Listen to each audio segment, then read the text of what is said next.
Bienvenidos sean todos a la escuela bíblica del día de hoy. Estamos ya en la última final parte de la clase de los apóstoles. En las dos clases anteriores hemos tocado muchos temas relacionados a los apóstoles en general, sus características, lo que simboliza o significa apóstol, que es enviado, y lo que significa la palabra discípulos, que es en los que son seguidores o estudiantes.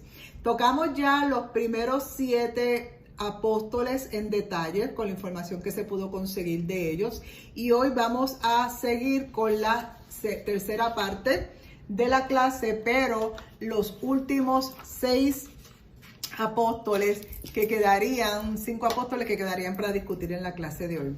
Como siempre les digo, tengan a la mano su libreta con bolígrafo, lápiz, tengan su Biblia a la mano por si hay que tocar algún versículo bíblico, y más importante, la disposición y el interés de querer aprender para conocer y poder obedecer y agradar al Señor con todas las cosas que Él ya nos ha dejado. Vamos a orar porque es sumamente importante para que el Espíritu Santo se mantenga tomando control de todo lo que aquí se diga. Amén. Vamos a orar, acompáñame. Padre Santo y Padre bueno, Padre de infinita misericordia, ante tu presencia estamos nuevamente en el nombre poderoso de Jesús, reconociendo, Señor, que tú eres el que has provocado que estas clases se den, reconociendo, Señor, que son tus planes y propósitos para con cada una de las personas que oyen, el poder recibir tu palabra y que la misma sea viva y eficaz y más cortante que espada doble filo, y que penetre, Señor, a lo más profundo de nuestro ser para poder concluir y completar la tarea que tú has planificado para nosotros. Te doy toda la gloria y toda la honra porque solamente tú la mereces. En el nombre de Jesús, amén y amén. Y vamos a dar comienzo inmediatamente con nuestro siguiente amigo, y es nuestro amigo Mateo. En la información que se encontró, se sabe que él fue hijo de Alfeo y durante su juventud vivió en Capernaum, y se llamaba Mateo, pero también se le conocía como Leví. O sea que este es otro apóstol que tiene 2 nombres, que es Mateo y que es Leví. Se sabe que por un tiempo se desempeñó como recaudador de impuestos. Esto es lo que era la hacienda de aquel tiempo, pues en este tiempo también lo había. Él recaudaba los impuestos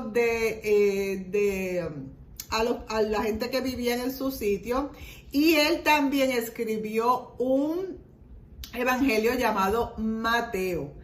Se indica y se entiende que él murió en Etiopía, siendo considerado también como un mártir.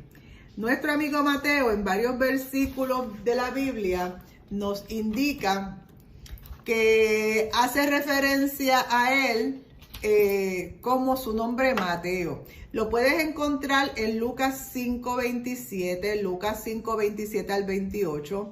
También hay información de Mateo en su propio evangelio, en Mateo 9:9, que hace referencia a este recaudador de impuestos, y también en Marcos 2:14. Como les dije, tiene una identidad también como Leví, y es una forma de saber de que ese era su segundo nombre. Y finalmente lo vemos que él es ingresado, incluido, añadido en el grupo de los 12 apóstoles que seleccionó Jesús para que lo siguieran. Vemos en Mateo también el hecho de que tener 2 nombres es como en la actualidad. Mucha gente tiene 2 nombres y hasta 3 nombres. Pero, sin embargo, en aquella época era común tener también, y eso provocaba como algo, como que es raro que una persona tuviera 2 nombres, pero en muchas partes del mundo se utilizan 2 nombres y hasta 3. Su nombre de Mateo significa regalo de Dios. Es un nombre precioso, regalo de Dios. Pero el nombre de Leví, según los versículos de la Biblia, se da a entender que fue entregado a Mateo por parte de Jesús. O sea, como que, ¿saben que a Pedro él le cambia el nombre, verdad? Simón, y después lo cambia a Pedro, pues se da a entender las personas estudiosas que ese nombre Leví se lo dio Jesús. Fue un nombre que Jesús le puso como para diferenciarlo del nombre original, que era Mateo, por el cual todo el mundo lo conocía, este recaudador de impuestos. Se especula entre los estudiosos que este Mateo era hermano de Santiago el Menor, de parte de padre, o sea, era hermano de parte de padre. Pero debido a que su papá también fue Alfeo y no se conoce otra información adicional o de la mamá, o no se conoce más información al respecto de Mateo. A nivel personal, cabe destacar lo que su vida como cobrador, ese era su trabajo de impuestos, lo hizo sobresalir por encima de los demás apóstoles que el Señor seleccionó. La versión de la Reina Valera reconoce a este apóstol como un publicano, una persona que colectaba impuestos. Y esto se debe a que él tenía un fuerte compromiso para servirle al público, lo cual se relacionaba con su profesión de cobrar impuestos. En aquella época todo el mundo odiaba a los recaudadores de impuestos. Se parece algo parecido hoy también, ¿verdad? Que a nadie le gusta Hacienda, pero es el único lugar donde se recoge dinero para poder hacer muchas cosas en el país. Pero la gente detestaba, odiaba, repudiaba a todos los que eran publicanos. Y esa era una profesión bien rechazada en toda la nación.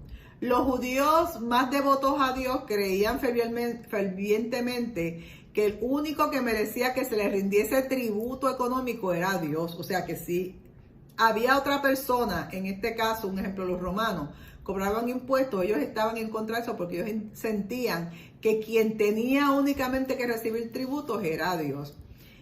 Pagarle impuestos a cualquier ser humano, sin importar que fueran dirigentes políticos o que fueran reyes, era considerado como un gran pecado.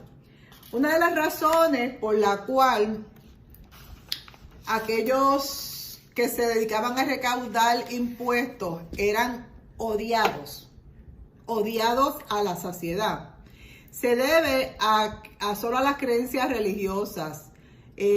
Porque no solamente se debe a las creencias religiosas, sino también a que estas personas muchas veces eran malos cobradores, cambiaban las tarifas o las aumentaban, las tarifas eran desproporcionadas a la persona o a la condición. Ellos cobraban según como ellos sentían y lo que ellos querían hacer. Así que en la antigüedad los impuestos se calculaban en base a quienes eran los mismos cobradores. O sea, cada publicano ponía una tarifa según ellos. En los versículos bíblicos del Nuevo Testamento les voy a mencionar algunos en donde se mencionan los recaudadores de impuestos. Un ejemplo, en Lucas 5.30, en Marcos 2 del 15 al 16, también Mateo 18:17, Mateos 18:17, Mateos 21 del 31 al 33, Mateos 21 del 31 al 33 y Mateos 9:10. Mateos 9:10. Que habla de los que los recaudadores de impuestos eran considerados igual de pecadores como el más acérrimo y terrible criminal. Pero el odio es tanto que incluso se consideraba un recaudador de impuestos que era peor que aún el trato o el trabajo o la dedicación de ser prostituta. Así que imagínense la condición de cómo ellos catalogaban que era un publicano o cobrador de impuestos. Continuamos.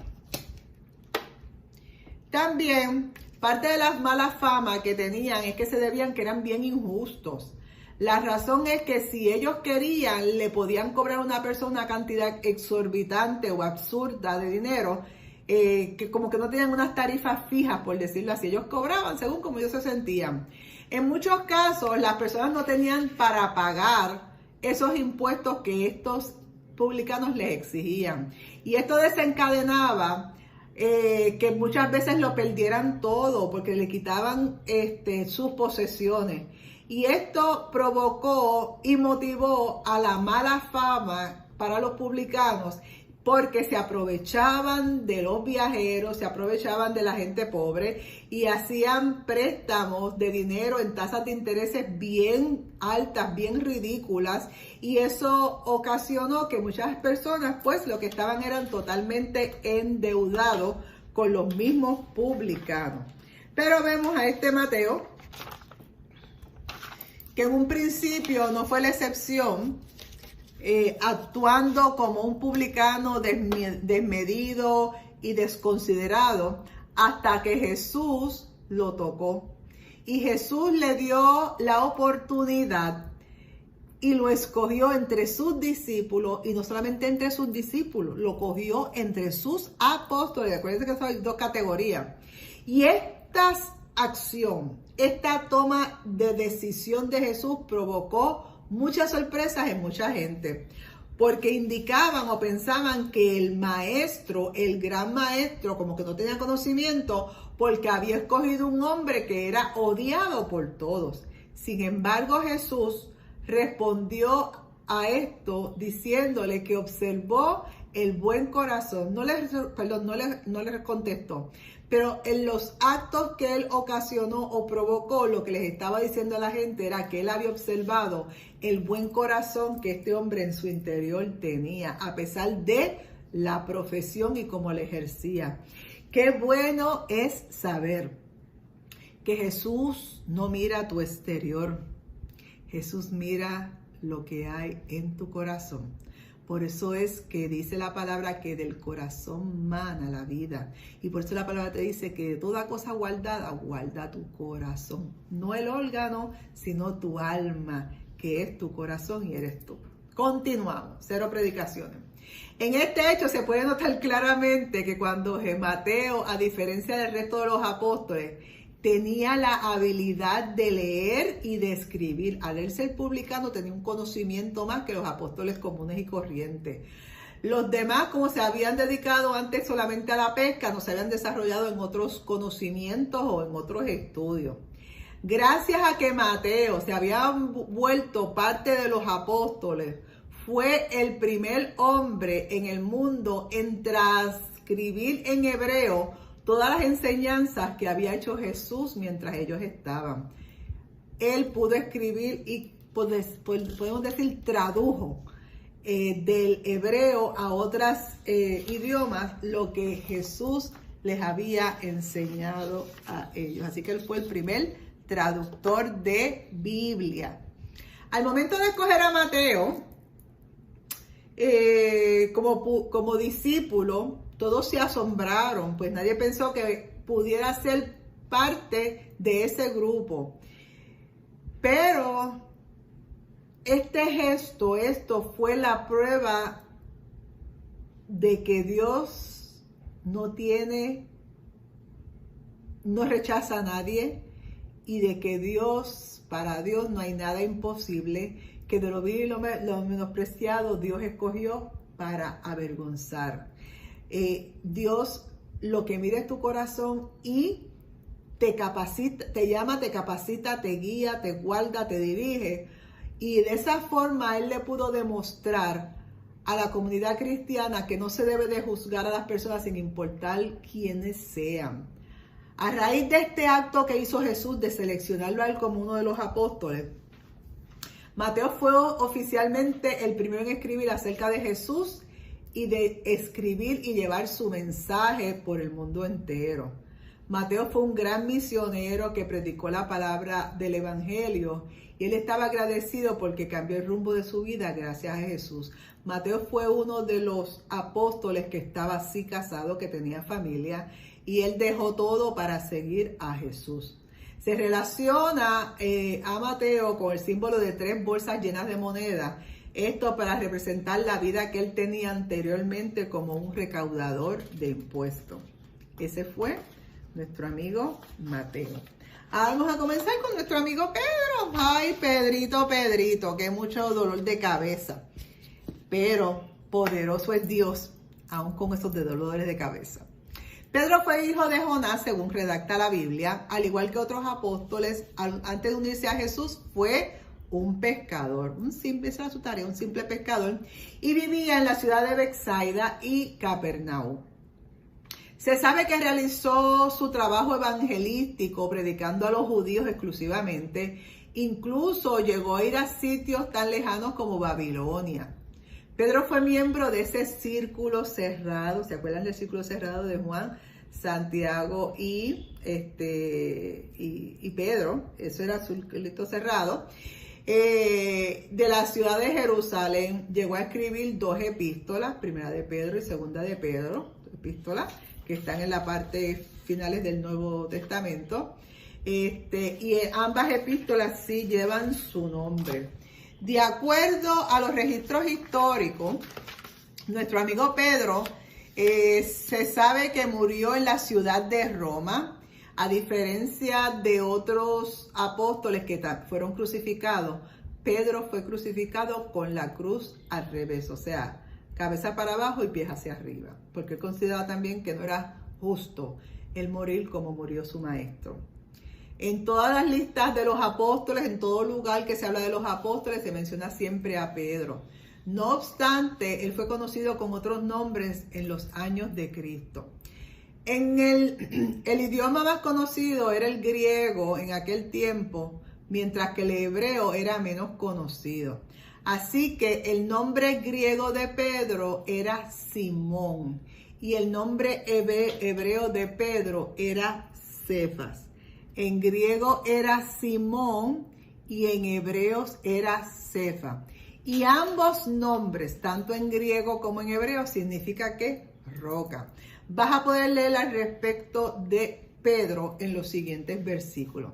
Vas a poder conseguir en Marcos 1:16, Marcos 1:16, en Juan 1:40-41, Juan 1:40-41, también en Primera de Corintios 1:12, Primera de Corintios 1:12, también en Primera de Corintios 2:3, Primera de Corintios 2:3, también tienes en Primera de Corintios 9:5, Primera de Corintios 9:5, y en Gálatas 2:9, Gálatas 2:9. Al igual que otros discípulos, nuestro amigo Pedro también venía de Galilea. Los galileos eran conocidos por estar siempre involucrados en todo lo que hacían. Eran muy abiertos a los cambios que ellos presentaban y también estaban preparados para empezar cualquier insurrección, cualquier lucha, cualquier pelea, cualquier violencia si llegara a hacer falta. Se sabían que eran unos grandes guerreros, unos grandes macheteros de aquel tiempo, por respeto, pero macheteros de aquel tiempo, pero a pesar de ese hecho eran reconocidos por ser unos caballeros. Cuando no estaban peleando eran muy buenos caballeros ante todas las situaciones. Según el Talmud indica que los galileos eran este tipo de personas y Pedro era galileo. Ansiaban mucho el honor y el que tenía la victoria. O sea, cada vez que ellos ganaban algo, eso era un honor para ellos, pero tenían siempre que luchar para ganar. Tenían fuertes temperamentos y eran muy impulsivos. ¿Se acuerdan de todas las anécdotas de Pedro? Como él resaltaba, como él contestaba las cosas. Se sabían que eran muy emocionales. Todo era emoción. O sea, no analizaban mucho, todo era emoción.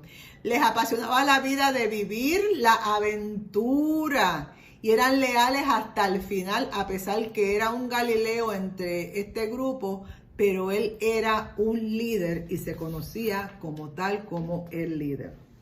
También de Pedro podemos indicar que en Mateos 15:15, se narra cómo él le pregunta a Jesús el significado de una parábola. Aparte de que le hizo muchas preguntas a Jesús de todo lo que él decía, y con frecuencia deberíamos de perdonar a los demás, y estas cosas como que a Pedro no le estaba chocante. Incluso gracias a él es que sabemos la recompensa que hay por seguir a Jesús. Por eso es que él se destacó como el vocero de los apóstoles. Pedro es el que fue uno de los primeros en confesar a Jesús, llegando al punto de inclusive declararlo como el Hijo de Dios. ¿Se acuerdan de esa escena cuando le dice, sí, tú eres el Hijo de Dios? Y el Señor le dice, no te lo reveló ni carne ni sangre, sino mi Padre que está en el cielo. Así que vemos aquí, también Pedro tuvo el beneficio o el privilegio de acompañar a Jesús al monte de la transfiguración. Y aquí vemos esta imagen que les conseguí donde está Juan, Santiago y Pedro. Vamos a poner que esté el Pedro, que es el más viejo. Y vemos aquí a Jesús con Elías y Moisés en la maravillosa transfiguración que hubo en el monte de la transfiguración, redundando la palabra. Pedro también presenció milagros poderosos de Jesús cuando vio a la hija de Jairo que volvió a tener vida, pero a pesar de que conoció a Jesús en tantos portentos, maravillas, en tanta palabra, en un momento dado lamentablemente lo negó. Pero a pesar de eso, Dios lo perdonó, como te perdona a ti y me perdona a mí. A pesar de que Pedro cometió una gran cantidad de errores, exaltación, protesta, fue una persona que siempre predicó y dedicó su vida a Jesús, por eso siempre tuvo su gracia. Por eso no importó que cayó varias veces, incluso que le falló, que lo negó. Siempre tenía la gracia que le ayudaba a recuperar y a recobrar su coraje y continuar caminando al lado de Jesús. Al morir lo dijo que lo crucificaran al revés porque no era merecedor de morir en la misma forma y manera que había muerto su Salvador, su Maestro Jesús. Por eso le simboliza una cruz al revés y unas llaves cruzadas. Ese es el símbolo que reconoce específicamente la Iglesia Católica a Pedro. En Pedro podemos ver un maravilloso ejemplo para ti y para mí de que a pesar de que lo negó, a pesar de que huyó, a pesar de que lo dejó solo, porque lo dejó solo, a la postre Jesús lo perdona y él regresa con más fuerza, con más ímpetu, con más anhelo para seguir trabajando en lo que el Señor quería que él pudiera hacer dentro del reino. Ese fue nuestro amigo Pedro. Ya vamos a hablar de ¿quién? De Felipe, otro de los apóstoles. Vamos a hablar de Felipe. También nuestro amigo Felipe fue un pescador. Él era de origen de Bethsaida, al igual que algunos pescadores. Por eso es que ellos más o menos se conocían. Y se le hizo muy fácil entre ellos mismos avisarse uno a los otros de que había un hombre especial, que hablaba especial, que tenía algo diferente a los demás y que ellos podían de forma misionera, por decirlo así, decirle a otro, vente, sígueme para que conozca. Mira, yo conocí a tal persona y esa es una forma de ser misionero. Y comenzaron ¿con quién? Con ellos mismos, con los mismos que se conocían. Los mismos pescadores donde ellos trabajaban, a esos mismos fueron los primeros que ellos les hablaron. Dice la historia de que Felipe se dedicó a predicar en Pisidia y finalmente murió como un mártir en Hierápolis, en el lugar de Hierápolis.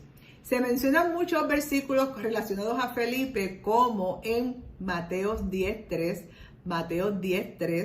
también en Marcos 3:18, en Lucas 6:14, y en Hechos 1:13, Hechos 1:13, son parte donde aparece el nombre de Felipe registrado en los evangelios. Continuamos con nuestro amigo Felipe. Muchos estudiosos de la Biblia, teólogos y historiadores, tienen ciertas rencillas en cuanto a Felipe, porque esto se debe a que hay distintos evangelios en la Biblia donde se habla de él y se describe como una persona diferente o distinta, o sea, como que no siempre tiene la misma forma de actuar. Sin embargo, esto puede deberse a que como eran escritos realizados por diferentes personas, la forma de describirlo a él también era diferente, la forma como detallaban o daban información de él. y algunos argumentos eran como contradictorios, unos los defendían y otros los rechazaban, pero lo importante es que hablaban de Felipe. En el Evangelio de Juan se habla acerca de Felipe como uno de los primeros que recibió la palabra de Jesús.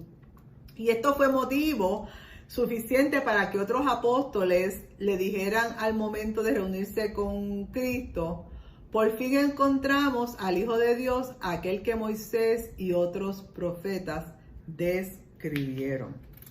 Bartolomé era un poco desconocido. Sin embargo, Felipe mostró este tipo de desconfianza. Al contrario, él respondió a Jesús: ven y ve. El famoso Felipe le dice: ¿tú no crees en lo que yo te estoy diciendo? Ven y ve. Por lo tanto, se puede ver que a pesar de haberlo visto por primera vez, decidió confiar y seguir a Cristo. También que Felipe tenía una buena intención como misionero. A Felipe se le describe como una persona de buen corazón, aunque lamentablemente también se dice que también era un poco pesimista, descrito como alguien que le hubiera gustado hacer muchas buenas acciones por los demás, pero sin embargo no veía cómo podría realizar todo esto. No obstante, siempre dio lo mejor de sí, dejando ver de esta forma por qué Dios lo había elegido. Lamentablemente y tristemente, Felipe murió ahorcado, pero utilizó sus últimas fuerzas para pedir que su cuerpo no lo envolvieran en finas telas de lino, como era la costumbre, envolver a las personas en lino, sino que él no quería imitar a su Señor Maestro Jesús, así que prefirió que lo envolvieran en papiro, no en lino, sino en papiro. A Felipe se le simboliza como una canasta de comida por un relato bíblico, y también se habla de él como que fue el primero que tratara la cruz como un símbolo cristiano y no de vencedores. Continuamos, teníamos con Felipe y ahora vamos a ir con nuestro amigo Simón, el otro Simón. Simón se le conocía también como el Celote, Simón el Celote. También era galileo y según los registros históricos indican que también murió en la cruz. Existe un debate acerca de cómo nombrarlo, pues la versión Reina Valera se le conoce como cananista. Pero en los versículos Mateo 10:4 y en Marcos 3:18 y en Lucas 6:15 y en Hechos 1:13 se le llama a Simón, pero se le llama Simón Celote. ¿Y por qué Simón Celote? En el Nuevo Testamento casi no es nombrado, solo se destaca el hecho de que él era un celote. Así se denominaban o mencionaban o indicaban a aquellas personas que eran judíos nacionalistas. Era como un tipo de política, un grupo especial que eran nacionalistas. Y estos habían perdido la cordura debido a que tenían un odio profundo hacia los romanos. De hecho, su odio era tan grande que eso los motivó a destruir la ciudad de Jerusalén según sección de celotes, que eso lo hizo un grupo de celotes, pero ya Simón no estaba con ellos. Pero los celotes llegaron hasta destruir a la ciudad de Jerusalén. Continuamos. Los celotes eran descritos como un grupo imprudente, revolucionario, celosos, extravagantes, revoltosos, como ustedes lo quieran poner. Y se puede ver en los registros que hay sobre Simón, que él también era un patriota de este tipo de celotes, que eran extremistas. Al igual que otros celotes, también sentían este recelo o esta lucha, este odio contra Roma. Y este odio los carcomía por dentro. No obstante a todo eso, Simón decidió seguir los pasos de Jesús y volverse un apóstol. Y al volverse un apóstol, abandonó todos esos sentimientos oscuros y tenumbres que él como revolucionario nacionalista tenía al principio. Simón se sabe que pudo dejar atrás todo ese odio gracias a las enseñanzas que tuvo de Jesús directamente, y a pesar de haber matado por ser leal a Israel, cambió por completo cuando se entregó toda su voluntad a Dios. O sea que él, siendo celote, llegó a asesinar a alguien. Al igual que otros apóstoles, él fue un mártir y su símbolo es un pescado sobre una Biblia. Esto se debe a que en un momento su vida fue pescador, y la Biblia pues es la palabra de Dios, y sobre esa palabra de Dios es que él descansó. Ahora terminamos con Simón y vamos a comenzar con nuestro amigo Tomás. Tomás, qué terrible fue Tomás.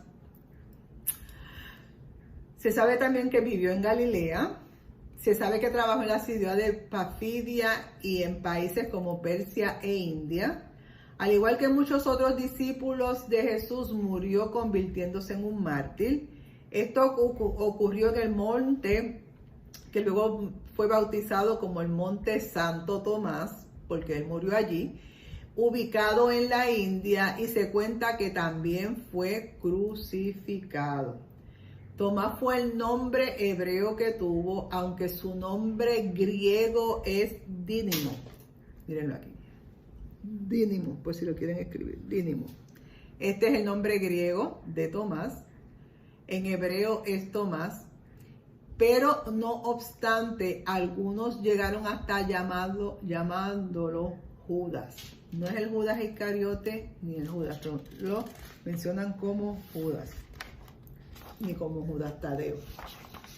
También vemos aquí que según el Evangelio de Mateo, Lucas y Marcos, no hay casi información de él en esos evangelios, solo su nombre, o sea, no dan muchos detalles ni cosas que hizo. No obstante, en el Evangelio de Juan sí hay información relacionada a Tomás.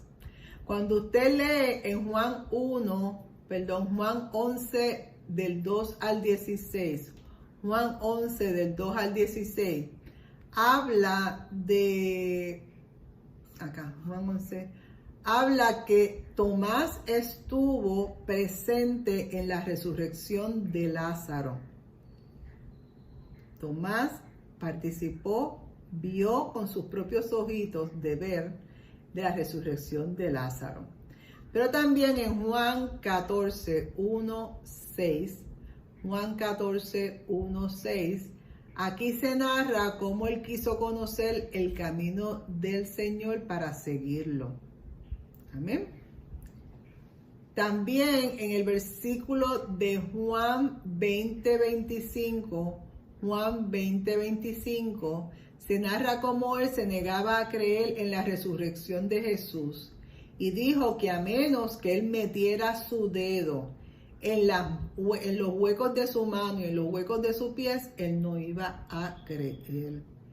Por eso es que se le apoda de ahí en adelante Tomás el incrédulo. Y cuando alguien no cree o no conoce algo, se le dice hoy, estás como Santo Tomás, que tienes que ver para creer.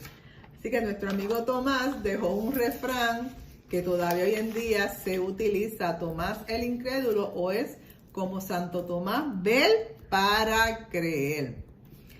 La forma en que Tomás podía creer era quitando la duda que él tuviera. Era bastante pesimista a la naturaleza que los rodeaba a ellos como hebreos y a ellos como apóstoles.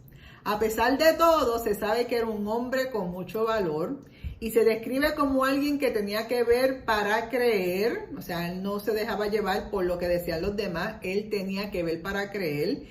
Y a pesar de todo eso, era un hombre con devoción y fe hacia Jesucristo. Cuando Jesucristo resucitó, le dijo a Tomás que viniera, metiera su dedito en las heridas, en su costado y en sus pies, pero gracias a Dios que Tomás no hizo eso. sino que simplemente creyó y pidió perdón. Y le dijo, Señor mío y Dios mío, aleluya. Lo reconoció como como su verdadero Dios. Y aquí, concluyendo con Tomás, a pesar de que Tomás siempre creía que la buena nueva siempre era demasiado buena para ser verdad, su fe no dejó de crecer cada día más y siguió creciendo y creciendo para poderle servir con honra a su Maestro Jesús. En sus últimos años de vida se le encargó construir un palacio para un rey en la India, pero al terminarlo fue asesinado por una lanza. De esta forma es que se convirtió en mártir y se simboliza con varias lanzas agrupadas en piedras y flechas. Ese es el símbolo que le tienen a él como Tomás. Y hemos terminado en este momento con la historia o relato de nuestros 12 apóstoles, estos hombres privilegiados que siguieron a nuestro Señor Jesucristo, que oyeron de buena fe, vieron con sus propios ojos, oyeron con sus propios oídos, anduvieron con él 3 años, algunos dicen 3 años y medio, otros 3, el tiempo que fuera. Anduvieron 24/7 con Jesús, oyeron sus predicaciones, vieron los milagros y portentos que él realizó y pudieron ser testigos fieles de que Jesús verdaderamente era el Hijo de Dios, que Jesús había muerto, pero resucitó y que nos dejó al maravilloso Consolador que está con usted y está conmigo en este momento. Estos 12 apóstoles se fueron contra viento y marea y aún dando su vida pudieron proclamar el Evangelio de Jesús que todavía hoy persevera. Estos 12 apóstoles dieron el todo por el todo para proclamar en Jerusalén, en Samaria, hasta en los confines del mundo, lugares a donde ellos llegaron y llegó esa palabra y de ahí siguieron proclamando la palabra del Señor en el mundo entero hasta que llegó a ti y llegó a mí, aleluya. Estos hombres dieron el todo para que esta palabra, esta vivencia y este andar de Jesús en la tierra no se olvidara y lo fue plasmado en todo lo que ellos dijeron y en todo lo que ellos escribieron. Así que eres discípulo porque eres seguidor y eres estudiante. Y te constituyes en apóstol cuando eres enviado a proclamar las buenas nuevas de salvación. No tengas temor, porque cualquiera de esos títulos, vuelvo y te digo, el más importante es el de ser siervo, el de ser esclavo y el de proclamar las buenas nuevas de salvación que Jesús dejó luego que se fue de esta tierra. Espero que hayas aprendido un poquito más de nuestros amigos los apóstoles y que sean de bendición para tu vida y que te constituyas en uno de ellos en este tiempo para proclamar la grandeza del Señor. Simplemente te espero en la próxima clase con un nuevo tema y vuelvo y te digo lo que siempre les digo al final, que es la bendición pastoral. Que Jehová te bendiga y te guarde. Que Jehová haga resplandecer su rostro sobre ti y que tenga de ti y de todos los tuyos, de toditos todos los tuyos, misericordia. Que Jehová alce sobre ti su rostro y ponga en ti y en todos los tuyos paz. Nos vemos en la próxima y recuerda que Carmencito te sigue amando. Dios te bendiga. Bye.